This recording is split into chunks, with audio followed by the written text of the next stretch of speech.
नमो भगवते वासुदेवाय। श्रद्धालु भक्तों, श्रीमद् भागवत महापुराण के चतुर्थ स्कंद के 23वें अध्याय के अंतर्गत राजा पृथु की तपस्या और परलोक गमन का वर्णन है। इसके पहले 22वां अध्याय समाप्त हो चुका है। जहां तक आप कथा श्रवण कर चुके हैं उसके आगे का प्रस्तुतिकरण करता हूं।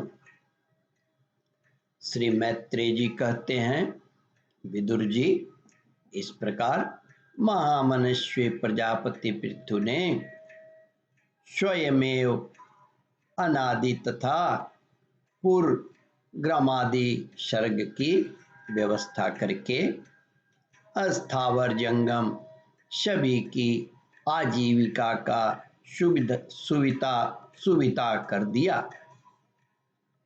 इस प्रकार महामनस्वी प्रजापति पृथु ने स्वयमेव अनादि तथा पूर्वग्रमादि सर्ग की व्यवस्था करके अस्थावर जंगम सभी की आजीविका का सुविधा कर दिया तथा साधु जनोचित धर्मों का भी खूब पालन किया।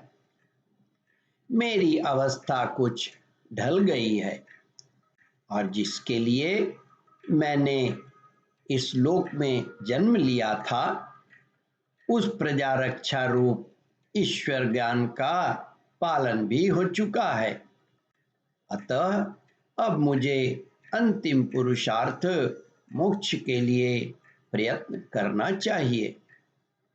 यह सोचकर उन्होंने अपने विरह में रोती हुई अपनी पुत्री रूप पृथ्वी का भार पुत्रों को सौंप दिया और सारी प्रजा को विलख्ती छोड़कर वे अपनी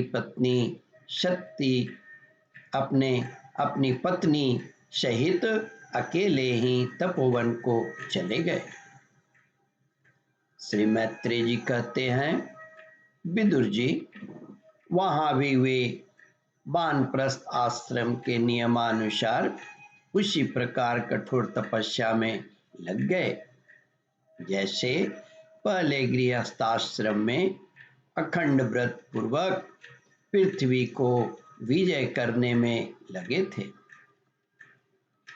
कुछ दिन तो उन्होंने कंदमूल फल खाकर बिताए, कुछ काल सूखे पत्ते खाकर रहे, फिर कुछ पखवाड़ों तक जल पे ही रहे और इसके बाद वायु से ही निर्वाह करने लगे। वीरवर पृथु मुनिवृत्ति से रहते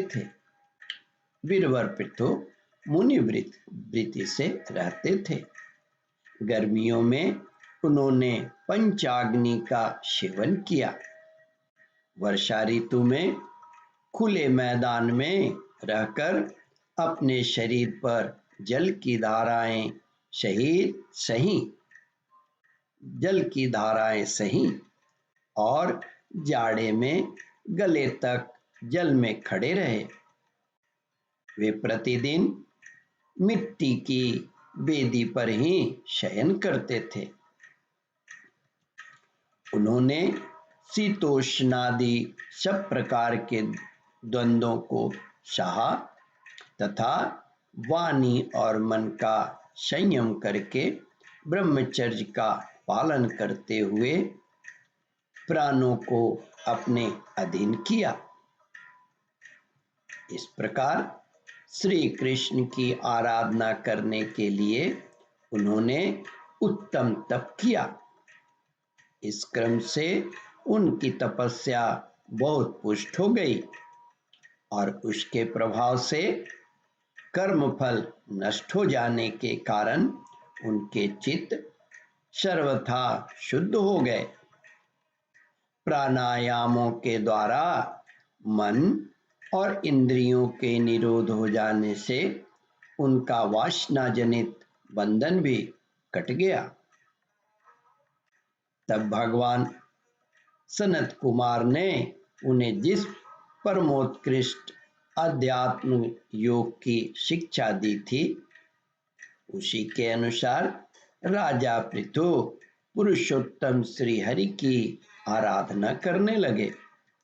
इस तरह भगवत परायण होकर श्रद्धा पूर्वक सदाचार का पालन करते हुए निरंतर साधन करने से पर ब्रह्म परमात्मा में उनकी अनन्य भक्ति हो गई।